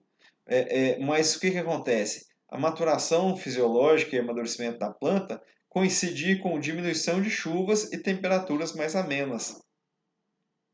E aí, então, eu vou, então, essa diminuição da chuva vai favorecer essa mudança da fase aqui da soja verde para a soja em estágios aqui de maturidade fisiológica, soja seca. E aí, para nossa região, aqui nós temos, olha só, época de semeadura em Minas Gerais, aqui a partir de Opa, semeadura não, época de vazio sanitário, certo? Então, a época de semeadura é após vazio sanitário, tá? Esse dado aqui, ele é de 2018, e aí está falando aqui de 1º de julho a 30 de setembro. Esse dado já foi corrigido, no próximo slide a gente vai mostrar. Então, o que que acontece? A época de plantio, então, nossa, início período chuvoso e final do vazio sanitário. Final de vazio sanitário e início período chuvoso. E aí, então, para a gente aqui, então, dados agora do IMA de Minas Gerais, né, Instituto Mineiro de Agropecuária, época de semeadura de soja em Minas Gerais. Então, a gente vai ter aqui ó, de 1º de julho a 15 de setembro. E não pode ter soja nesse período, 1º de julho a 15 de setembro. Tem que ter, então, um controle das plantas tiguera, das plantas ou guachas ou plantas voluntárias, de forma a diminuir, então, o inóculo da ferrugem asiática, Phacopsera pachyriza. E aí, então, os períodos de semeadura, que a gente não tem Minas Gerais listados, mas Goiás está aqui do nosso lado. A gente tem aqui, então, a partir de 15 de setembro, a gente tem liberação para plantar no nosso estado. Porém, a questão vem, se tem pivô central, planta, mas se não tem, a partir, então, de 15 de outubro, para as regiões de Chapada, normalmente você tem condições climáticas favoráveis para o início da semeadura da soja aqui para o nosso estado de Minas Gerais, para a nossa região noroeste. Então, normalmente, a partir de 15 de outubro, e esse plantio ele vai até 31 de dezembro. Claro que existem situações de excepcionalidade onde o agricultor ele planta soja em janeiro. E aí a gente tem toda uma condição especial dessa soja. Só da gente pensar que ela vai ser plantada em janeiro, a gente já tem que lembrar que o controle das doenças foliares, principalmente da ferrugem, ele vai se estender até março, abril.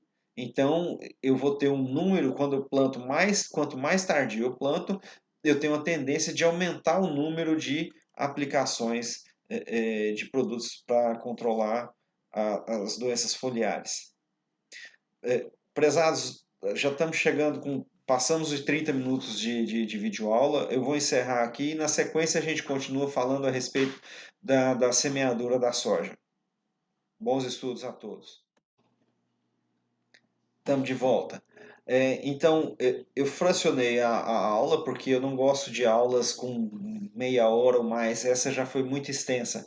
E aí a gente estava falando sobre os períodos de semeadura da soja e falando então que na nossa região aqui a gente pode começar plantando aqui 15 de outubro, com liberação para plantar aqui em 15 de setembro devido ao vazio sanitário e estendendo até 31 de dezembro, às vezes até janeiro.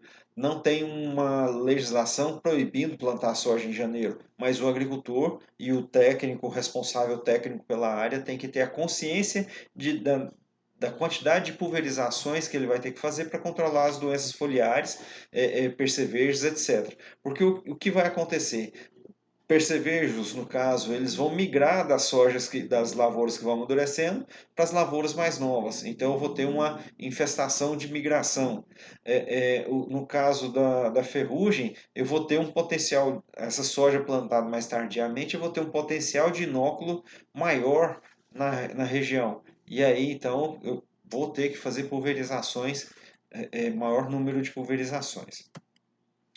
Bom, com relação à época de semeadura, então eu posso classificar essa semeadura dessa forma: antecipada, normal, tardia e safrinha. Aí a gente vai falar das quatro. A antecipada, então, outro dia em aula o Davidson ele ainda brincou de plantar no pó. Plantar no pó é um tanto quanto arriscado, mas existem situações onde o agricultor ele tem que fazer. Quando ele tem uma área muito grande, pouca máquina, o que ele faz? Ele fica acompanhando a previsão do tempo. A hora que ele tem uma previsão do tempo que fala que vai chover, por exemplo, hoje na segunda-feira ele tem a previsão para outra segunda começar a chover, ele pega as máquinas e planta no pó. E se não chover? Se não chover, ele está lascado. Mas mais lascado ainda vai ser se chover pouco. Chover, der uma chuva e ficar 15, 20 dias sem chuva. O que acontece? Para o agricultor tomar essa decisão de plantar no pó, ele tem que tomar duas medidas essenciais. A primeira é a organização. E dentro dessa organização vem a segunda, que é tratamento de sementes. Tratamento de sementes e do suco de plantio. Porque o que ele vai fazer se ele plantar no pó? Ele plantar no pó significa plantar no solo seco. Ele vai colocar, armazenar a semente no solo. E essa semente, então, ela tem que estar tratada com fungicida, ela tem que estar inoculada, ela tem que ter o tratamento do suco com inseticida, nematicida, de forma, então, que no período que ela ficar ali armazenada dentro do solo, até a ocorrência de chuvas, ela não pode ser atacada por pragas ou doenças ou temperatura alta, ela tem que ficar armazenada ali, preservar suas características. E aí então a gente tem a semeadura normal, que pegaria então aí da segunda quinzena de outubro, certo? Até final de novembro. Aqui está 20 de novembro, mas pode considerar 30 de novembro. A semeadura tardia seria então a semeadura realizada no mês de dezembro. E isso existe em algumas situações de excepcionalidade, onde o agricultor entra plantando até mesmo em janeiro. Não tem máquina suficiente, não tem infraestrutura suficiente, ou mesmo ocorreu chuva, outubro, novembro, dezembro, que o plantio dele foi se estendendo. E aí ele está com a área pronta e ele vai plantar em janeiro. E aí ele vai, nesse plantio de janeiro, ele vai tomar algumas medidas. E aí a gente falou no slide anterior com relação à fitossanidade. Mas ele tem que tomar medidas também com relação ao fotoperíodo. Porque a gente vai lembrar que em dezembro a curva do fotoperíodo muda. Até 21 de dezembro é ascendente, a partir de 21 de dezembro é descendente. E aí, se ele plantar uma variedade precoce, ela vai florescer pequenininha. Se ele plantar uma variedade tardia, ela vai florescer maior, tem um potencial de produção melhor. Agora, uma outra questão que ele faz é, além de plantar a variedade tardia, plantar mais plantas por hectare, aumentar a população de plantas, de forma a aumentar o crescimento promovido pelo estiramento da planta. Tá? E aí eu tenho o plantio de safrinha. Tem doido que faz isso no Mato Grosso. Ele colhe a soja, planta a soja em setembro, colhe a soja em janeiro, em dezembro, janeiro, e em janeiro ele entra com soja de novo. Soja de 150, 160 reais o saco é muito dinheiro. E aí ele entra com essa soja de safrinha. E o risco disso é muito grande, porque você está colocando a mesma cultura em sucessão. Pragas, doenças, tudo se multiplicar, pode estourar aquilo ali e ele perdeu o controle, certo? Isso aqui não é recomendável. Isso não é recomendável, certo? Mas tem gente que faz. E aí, se você está no campo trabalhando, o agricultor quer fazer, você fala com ele que não pode, que não é viável. Pode não ser viável. Ele vai falar para você que é viável economicamente. E aí você fala, nós vamos ter muito trabalho. Vai correr o risco. Claro que se você tendo oportunidade, principalmente se estiver vendendo, né? Se estiver vendendo agrotóxico aí, ou vendendo fungicida, inseticida para uma situação dessa, você aconselha a não fazer. Mas se fizer, você está ali para atender, principalmente se for para vender e ter a sua comissão, né? E aí a gente tem essa condição específica aqui também do hemisfério norte. Então a gente tem soja aqui nessa região que eu falei com vocês, de Mato Grosso, norte, mesmo norte do Mato Grosso, não, até que no norte do Mato Grosso não, mas aqui, soja do Maranhão, do Pará e principalmente desses dois estados aqui, ó, Roraima e Amapá, aonde essa soja é plantada na segunda quinzena de abril, entre a segunda quinzena de abril e final de maio, ou seja, na mesma época de cultivo dos Estados Unidos, certo? Então, a soja aqui que, com uma região onde são 12 horas de luz, né? Não tem variação do fotoperíodo, uma soja adaptada para essa condição, que aí eles vão plantar essa soja aqui entre abril e maio.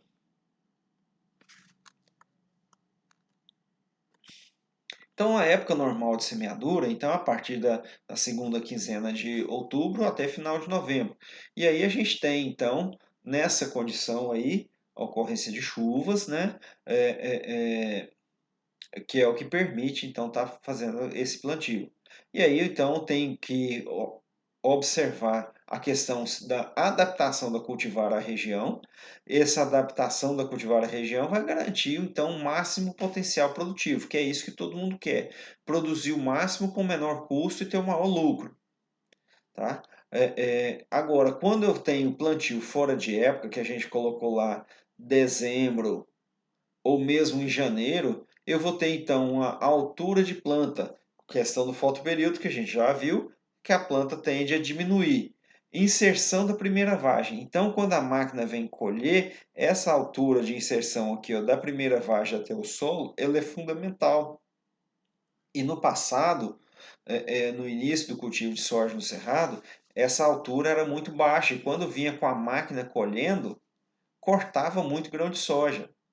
E aí, no final da década de 70, meu pai plantava soja e ele conta a história para mim de colher soja na mão, igual colhe feijão, igual colhia feijão, arrancando planta por planta, levando até a plataforma da máquina de colher e jogando os feixes de soja ali e para ensacar a soja. Nessa época eu vendia soja era ensacada, não era granel não.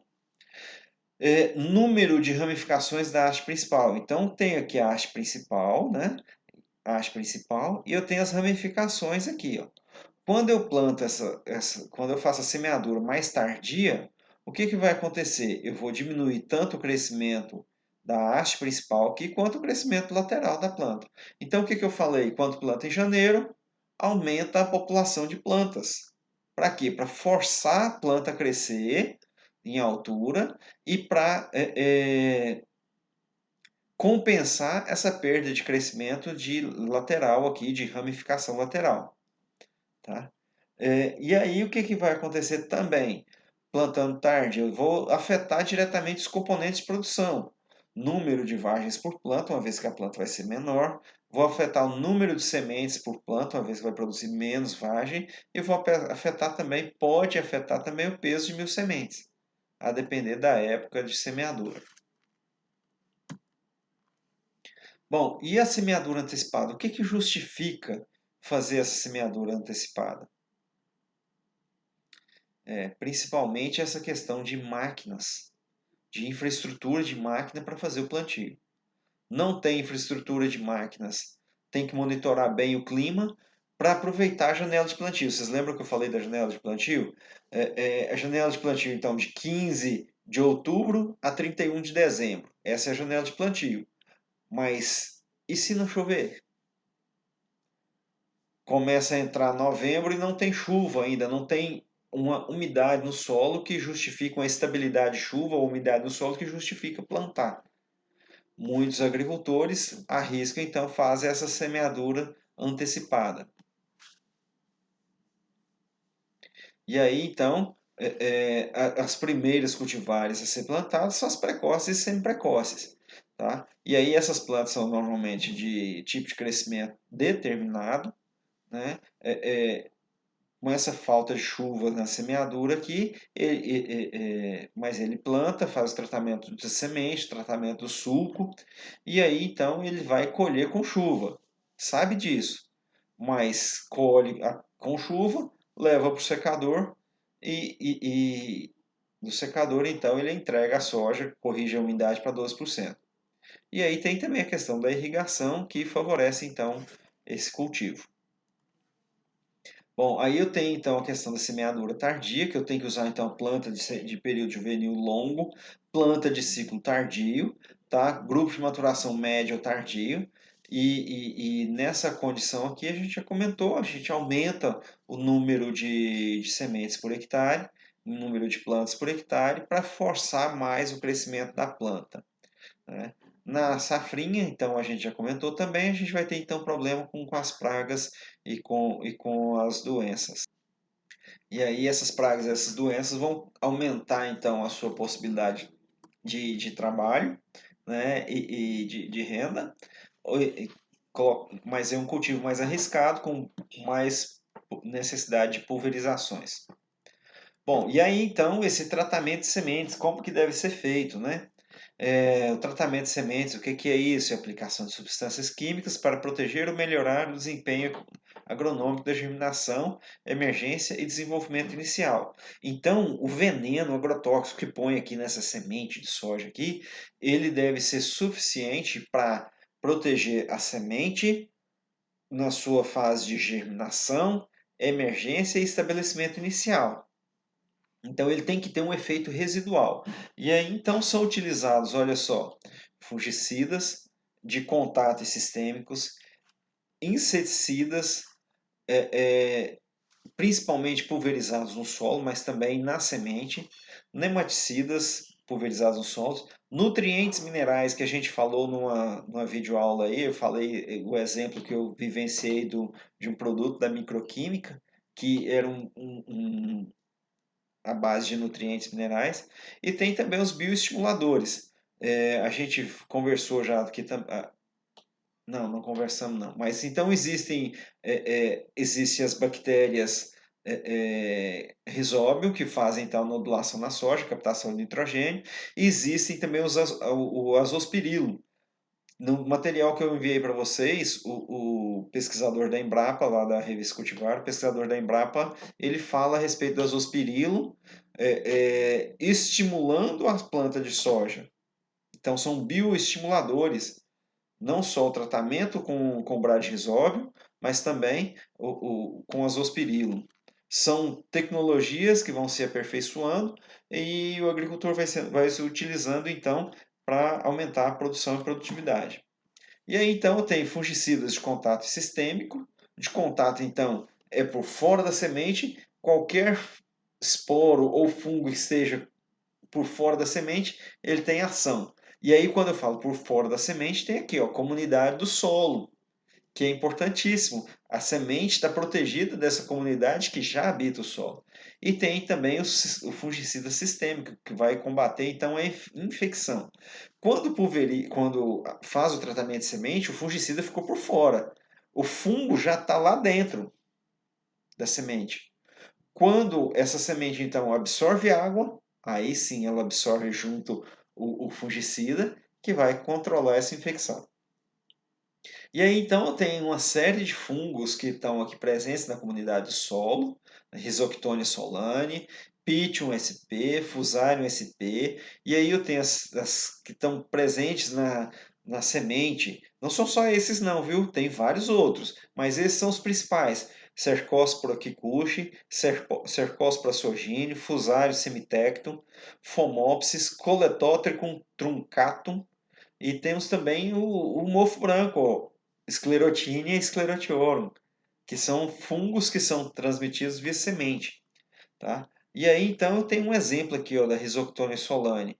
O pessoal eu peguei da internet, eu esqueci de citar a fonte, mas aqui ó, eles colocaram uma imagem aqui para tentar dificultar o uso. Mas está aqui ó, a doença sendo mostrada aqui, ó, Rhizoctonia solane, ela causa tombamento ou dumping off, certo? E aí, então, vai ter sintomas como atraso de desenvolvimento, descoloração de caule, necrose tecido vascular, pigmentação purpúrea, pigmentações púrpuras nas folhas.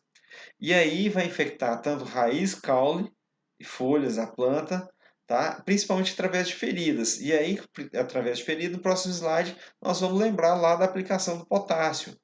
E aí, então, essas doenças que a gente citou, essa no slide anterior e essa aqui, elas são estimuladas por temperaturas baixas do solo e umidade elevada, além da semeadura profunda. Três fatores: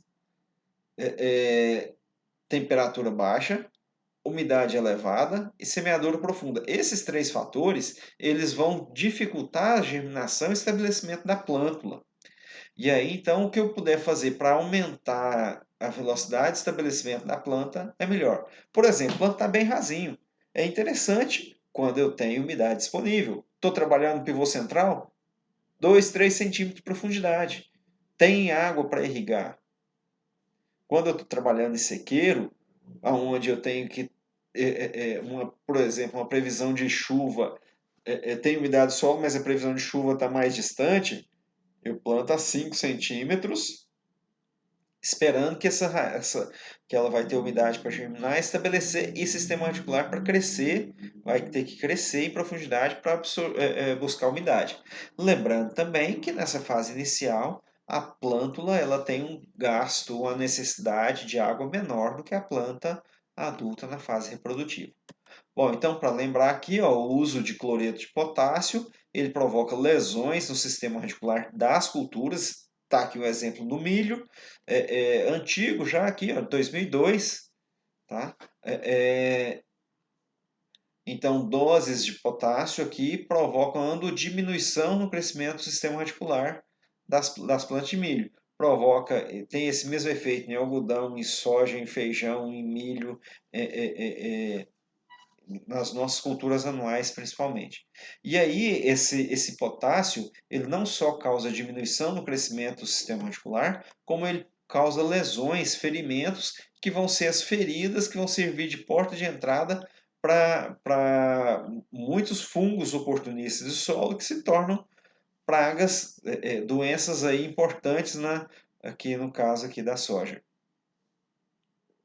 Então, no caso da Rhizoptone, a gente tem toda uma série, toda uma problemática com relação à cultura anterior. Então, plantio seguido de milho, feijão, algodão, batateiro, tomate, aumenta a população desse fungo.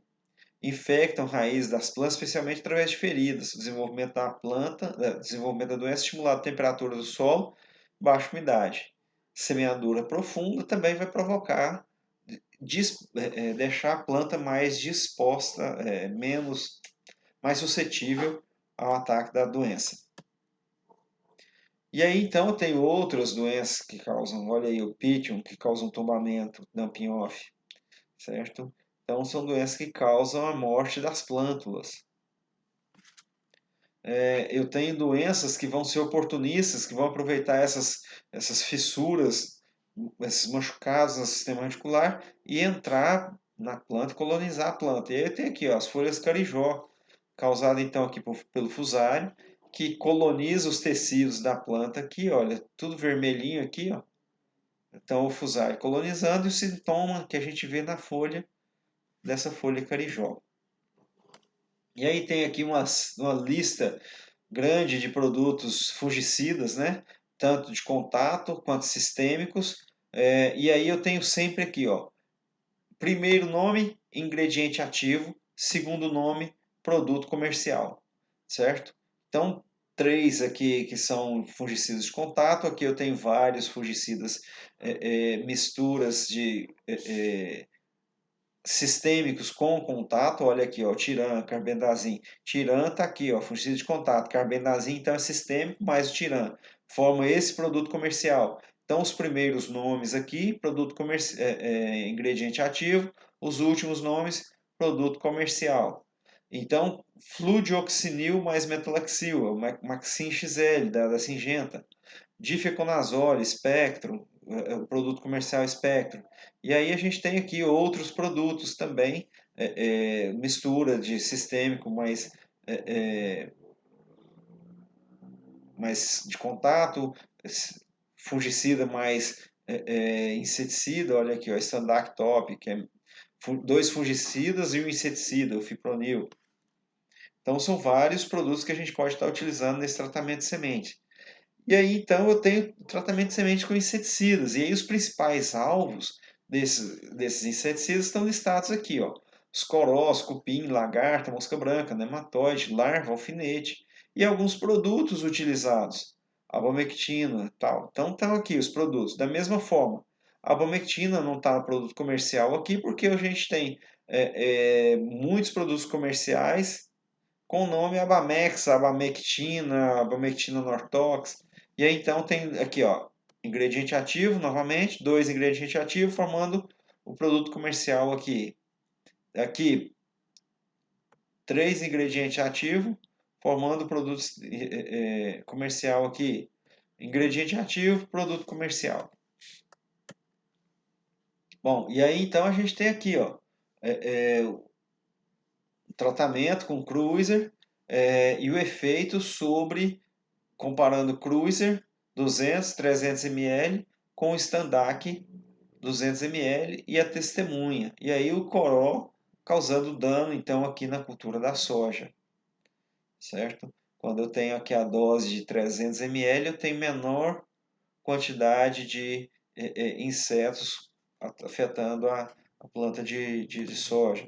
E aí a gente falou dessa praga aqui quando a gente falou de milho. É comum em qualquer área de produção de grãos, onde a gente vai ter então o coró, e aí ele tem o ciclo, onde a larva é o principal causador de danos, se alimentando aqui do sistema radicular das plantas. E aí eu comentei com vocês quando a gente falou de milho que aluno nosso aí que fez técnica agropecuária, falando que lá em Cabeceira Grande, esse inseto para eles é inseto benéfico, não é praga. Por quê? Do que ele se alimenta? Ele se alimenta de matéria orgânica. Então, quando a gente pega o trabalho aqui ó, da UFG, olha só, um solo sem palhada, sem matéria orgânica, baixíssima matéria orgânica nisso aqui. Estou falando matéria orgânica do solo. Não tem. A gente não tem palhada aqui. O inseto vai comer a planta mesmo. Quando a gente tem aqui ó, palhada no solo, o que, que acontece? Esse inseto ele vai comer a palhada também. E ele vai abrir galeria. Por que, que o aluno lá, o rapaz que formou em técnica agropecuária, falou que ele é inseto benéfico? Porque essas galerias que ele abre aqui no solo permite então que o calcário que ele faz na superfície, joga o calcário na superfície, que ele entre em profundidade no solo. Não precisa ficar incorporando. Mantém o sistema de plantio direto. Tá? Mas para fazer isso, para isso dar certo, para o coró não ser praga, ele tem que ter uma quantidade de palhada de matéria orgânica, de planta de cobertura aqui, que sirva de alimento para ele e ele não vai atacar a cultura. Pessoal, nós encerramos então mais essa videoaula aqui e na próxima videoaula, vocês já viram aí, a gente vai falar sobre as pragas iniciais da cultura da soja e já adiantamos e falamos aqui do coró. Bons estudos a todos, forte abraço.